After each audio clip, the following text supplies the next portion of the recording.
Hey folks, it's me, Trapper Jack. Welcome to the podcast. And today's discussion is about ropes, cordage, and tying things. And I've been making rope and different types of cordage for a couple of decades now. And so I've experimented with just about everything you can think of to do that with. And I mean everything from vines to tree bark to wood fiber, just all that kind of stuff. And one of the best materials that I've found out there is, actually a traditional rope making material, which is from the Linden tree. And as you can see on this tree right here, the bark just strips off in great big long strips of material that breaks apart into even thinner strips of material. So it's kind of like birch bark in some ways, because it's just made out of layers and layers of long strings. And that makes the linden tree a perfect tree to make rope out of.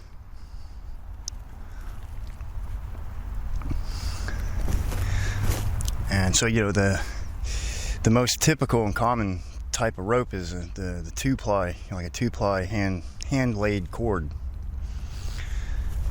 And those can be pretty simple to put together.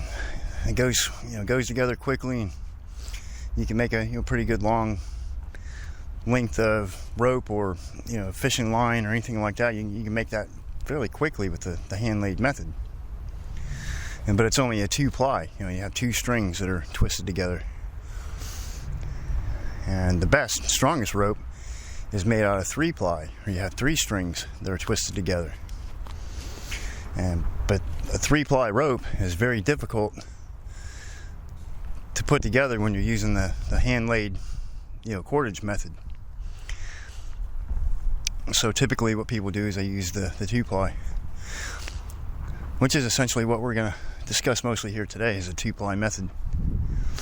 And other methods. I have some other practices that I can show you to take you away from having to make two-ply rope. I can show you ways that you don't have to do that. And so rope has a history that goes back to before written memory even. So it goes back centuries and centuries.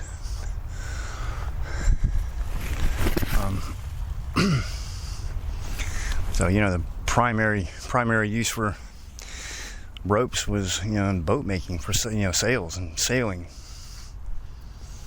moving timbers around, lashing stuff together in regard to being able to boat or raft yourself across the river or lake or an ocean or something like that. So, but rope is one of the most ancient of all survival practices and survival skills. If you want to know what the oldest survival skill is, it would be rope making. Above all, or maybe gathering food. Gathering food is always first, but second to food gathering is the making of rope. And so you can see with this piece of bark that I have here, it's already kind of broken up into long, slender fibers. And so what I do is I'll bend that fiber in half. Well, not in half. I'll take 1/3 of the length of it and let it hang one side, and 2/3 of the length I'll hang on the other side. And that gives me a good lead to continue on the cordage as I progressively make it longer, because you always want one end or one tail to be longer than the other. That way the fibers bind together in the construction of the rope in such a way that it doesn't come apart when you pull tension on it. And as you can see, the process is really simple. I use an overhand twist. And And what you do is you put a twist in the material and you lay a twist in the material, give it a spin, then you grab onto the short fiber. I'll give it two complete twists. You grab the long fiber, give it 2 complete twists. Back to the short fiber with 2 twists. And you just do that. You just do that over and over again until you get to the length that you want, or until you get to a place where you have to add a fiber in. And where you add the fiber in at is on the short side. You know, you'll have 2 tails. You'll have 2 tails on there, and one will be longer than the other. If you started the project correctly, you'll have a long one and a short one. So when you get close to the end of the short one, that's where you add the fiber in. So you can twist the added fiber into the longer side. And what that does is it binds the whole thing together in a way that it doesn't come apart. And so you do just like I'm showing you right here. Yeah. Give it a double twist, spin it. Give it a double twist, spin it. And after a while, you'll end up with a really nice piece of cordage that you can use to do any lashing or tying that you need to do.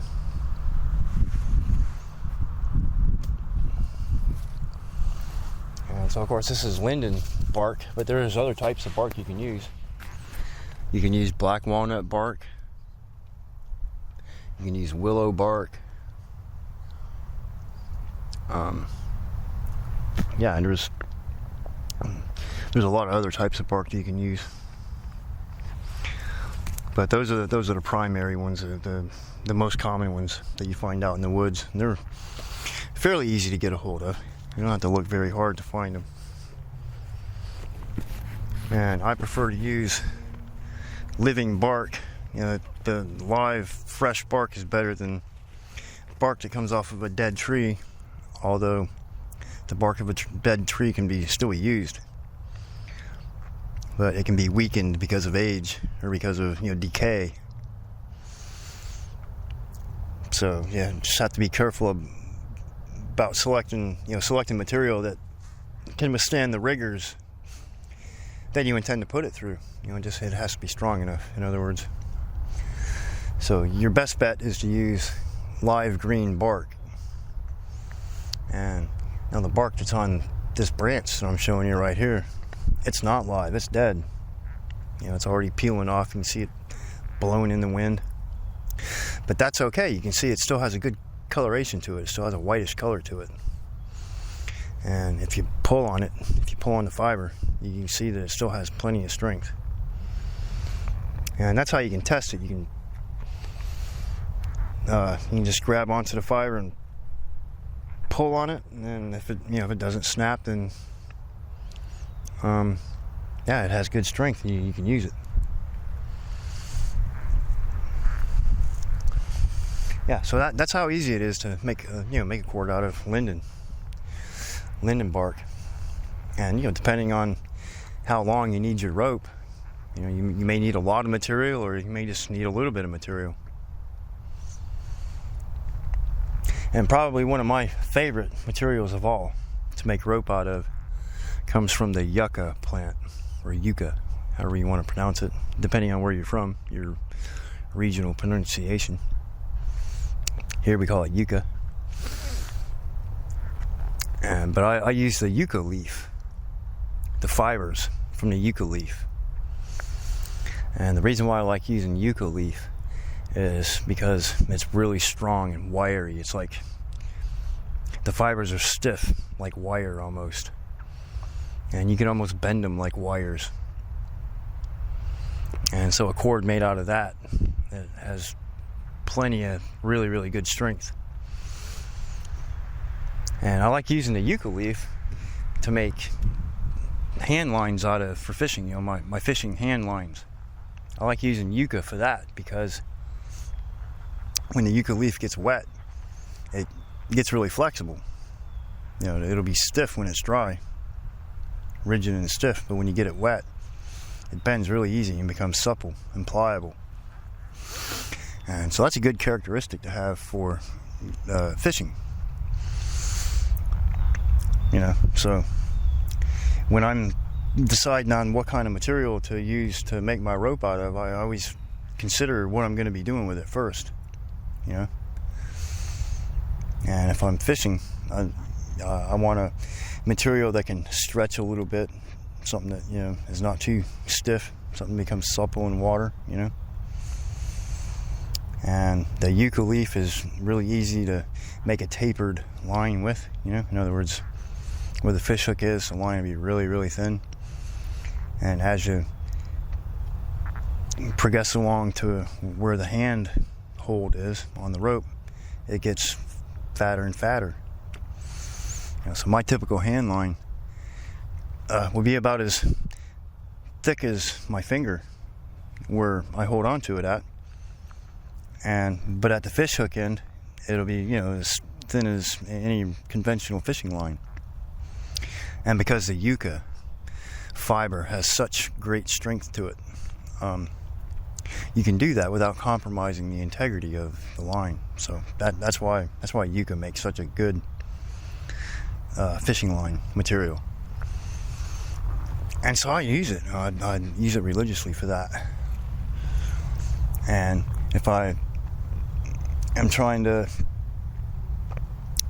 build a shelter, or, you know, if I have to lift up a tree trunk or something like that and I need a good heavy piece of rope, well, then I'll switch over to the tree barks. And the linden tree bark is, you know, the best out of all of them. It has the best pliability and the best strength. But willow or black walnut bark works equally as well. And each material has its own beautiful coloration to it. So if you're into, you know, making rope or macrame projects, you know, that have a beautiful color aesthetic to it, then you carefully select the different types of barks, you know, tree barks, to make the ropes out of, you know, because some of them are a chocolate brown color, some of them are tan colored, some of them are orange colored, you know. So each one makes a beautiful color as a standalone by itself. Or you can plate the different colors together and come up with geometric designs in your cordage to help accentuate what all that looks like, you know. So there's really no limit to how beautiful you can make an object just by carefully organizing the type of material that you use to make the rope out of. You know, so it's an intellectual activity, you know, to say the least. You know, so yeah, I mean, needing a piece of rope, you know, it's academic. You know, pretty much you just need a piece of rope to tie with, and who cares what it looks like, right? But if you're making you know, stuff that you're going to live with, you know, things that, you know, you want to have around all the time, you know, you may want to add some, you know, color aspect to it. And that's where you can really apply, you know, some intellectual control over the, you know, the bark that you're using. And so I like spinning the orange and brown barks in together. You know, that color combination is really, really nice. And there's really no limit to what you can do with it, you know, as far as coming up with a visual look for the end product, you know. Especially if you're someone that practices that a lot and you know, you do it all the time, then you can come up with some really fantastic square plates, you know, square plating that bestows a really nice geometric design into the cordage itself. And yeah, the stuff looks good, you know, it's highly desirable. So if you have the ability to make rope out in the woods, then you always have a good trade item that you can make and trade for things that you need, you know, because not everybody has a good skill at making rope. So, but if you do, then you have a skill that you can really use to make other people's lives better and benefit yourself at the same time. So rope is really important, and I can't really say enough about making rope. You know, I don't know, it's easy to just buy a piece of cord from the box store and take it with you, and you know, it's all fine and dandy in a pinch or whatever, but you know, if you're spending time around camp and maybe you got some foul weather coming in, you know, if you're like me, I keep all my work up to date, you know, things I need to do, I keep it all up to date. So there's times when I really don't have much to do, you know. So during those down times like that, I like to sit around and make rope, make stuff, you know, make things to trade items. And so, you know, I kind of concentrate on that when I'm gathering my materials. I kind of try to think ahead for how I'm going to have time to do that. And so, you know, that's another intellectual activity that yeah, you only do it when you have time to do it. You know, you don't compromise your survival state to sit around and make a decorative piece of rope. You know, that doesn't make any sense, right? But yeah, if you got the time, then it serves your interest to do that. And so that's exactly what I do. And as you can see here, this piece of rope, I'm just, you know, this lashing material, I'm just taking a oak limb, and you just twist the oak limb. You twist it until the fibers of the stem break, and they'll crack open, kind of like the bark does on the linden tree. It'll break open and turn into long, slender fibers, and you can do that, you know, with the slender oak branches. And then once you've done that, you've got a really, really hard, literally, you know, a piece of wood that you're using for a rope. And yeah, that has incredible strength. You can lift a pickup truck with just this, you know, the limb of a small tree. So, but you know, you would only do that if you needed the strength, you know. But that sort of thing, the oak limbs, the oak withes, I love using those to make traps out of, because the material is so strong, you know. Especially if I'm making, you know, like a deadfall trap or a log fall trap, stuff like that. I really like the dependable strength of, you know, using a tree branch like this piece of oak that I'm twisting up right here. And that really makes a big difference. And you can test different limbs out there on different trees in the woods and come up with something that you like using, you know. You don't have to use oak, but that's what I like to use. But there are a lot of other branches out there you can use. Especially the ones that I just mentioned, like willow, black walnut, you know, branches like that. You can twist them up, roll them up into just a twisted cord, and you know, you're not making like a laid cordage rope out of it. You're just twisting it into a swirl until the fibers break. And once the fibers break like that, you can tie it into an overhand knot, or you know, whatever you need. You can actually tie knots in it at that point after the fibers are broken. And so, you know, that's just the method of doing it. And so that's what I think can be really, really beneficial. And it's easy. It's easy to put together, you know, so you don't have to fear not having something to tie with out in the woods.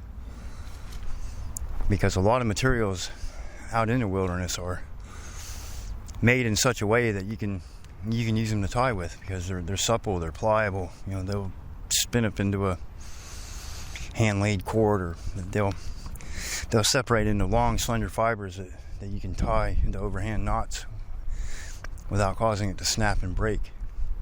And you just have to test your material before you use it. Just test the material. Twist it, break it open into long fibers, tie an overhand knot into it, and if it'll take all of that, then you prove it to yourself right then and there that you have the right material, and you can gather those limbs and make short ropes out of them to tie things together. And that's the thing about those, you're not plating them into a long rope. You're cutting a length of branch that you can use, and that's the length of your cord. And they're all tapered. They'll be slender on one end, fatter on the other, and you can make good use of that in the things that you're making. Like if you're making snowshoes, making baskets, if you're making a sled, building a shelter, whatever the case may be, whatever you're tying, those tapered branches, and once broken up into thin fibers, they do a great job of tying all those things together. And you can make use of the actual taper in that material. You can use that to your advantage. So it makes good sense to do that. And so as you can see here with these are spruce tree roots. And the spruce tree roots are incredibly strong, and they're also very, very supple. So you can pull a spruce tree root right up out of the ground, tie overhand knots in it, and it won't break. It'll take the overhand knots. It'll take any kind of lashing you can put it through. And you use them green, of course. You got to have them green. They can't be dead and dried. You got to look, watch what you can do. Yeah, look at that. It's a regular old pine tree root, and yeah, you can tie it right off into overhand knots. And look how tight I pulled that, folks. I mean, look at that. Let's do that again.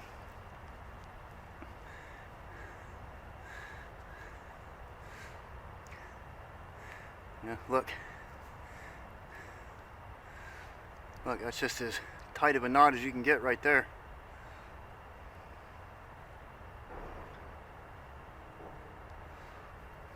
And I'll do it again.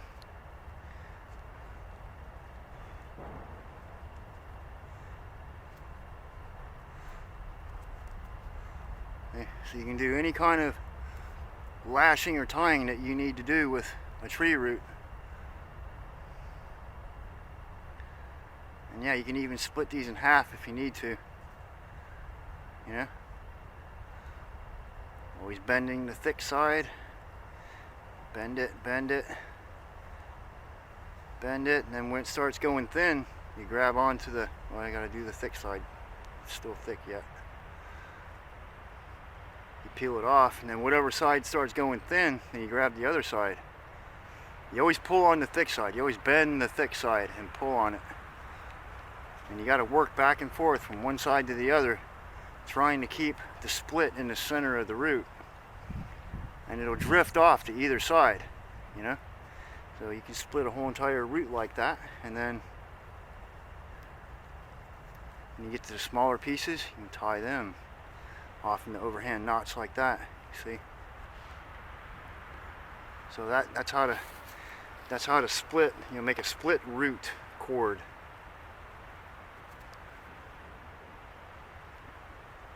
When you're bending it, you'll have a thick side and a thin side, and you always bend the thick part, being careful to work both sides back and forth, and you try to keep the split in the center of the root, and try to keep both halves about the same thickness. And if you don't, it'll drift out to the side and it'll just tear off, and it'll give you a little short piece. But doing this like this, I can split the whole entire root from one end to the other, and even if it's 20 feet long, I can make a 20-foot long split piece of root like that. And then once you've got a piece of cordage small enough, then you can start tying it off like that. And so those are the primary techniques of rope making. And if you practice those 3 techniques, you'll excel at having things to lash and tie with out in the woods. And you can't even really untie it neither, because of the roots. When they dry, they get, they turn hard, they turn woody and turn hard. And so once you lash something together like that, you can't really untie it when it's dried. So that makes good tools that, are dependable and durable in such a way that you don't have to worry about failures.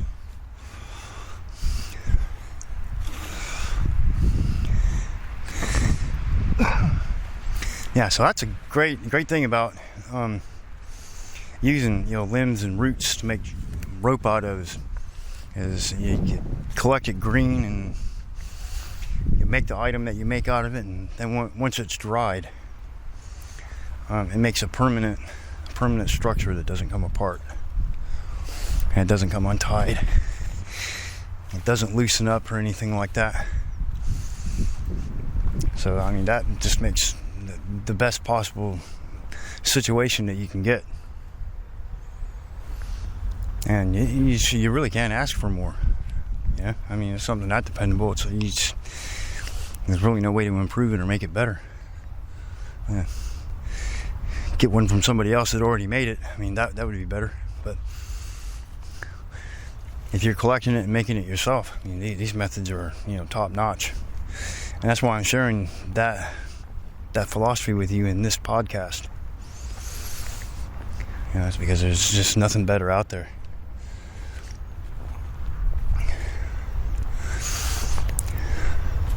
And so you can see this tree right here with the red flowers on it, has little red flowers on it that are edible. That's called bishop's cap. And I really love using the bark from this tree because it's like linden. It's like the linden tree. It's like the linden tree, only the flowers on it are edible. So you can eat it and make rope out of it. You can eat it and make rope out of it all at the same time. So that's clever.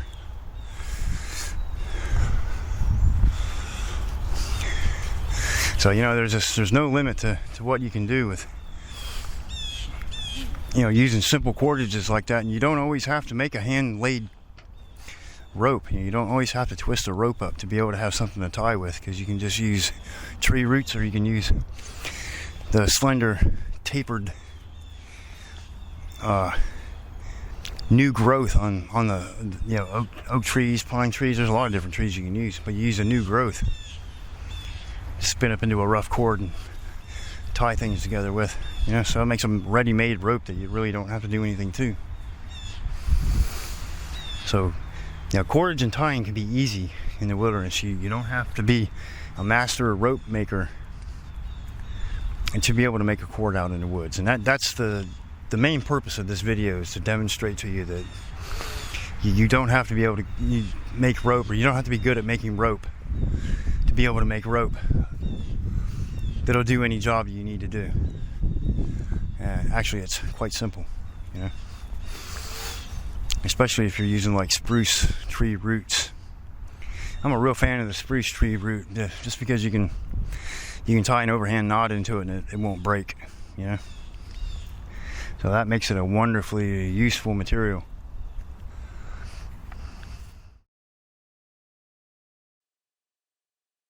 You've been listening to Rope Making Skills. My name is Trapper Jack. Thank you for watching.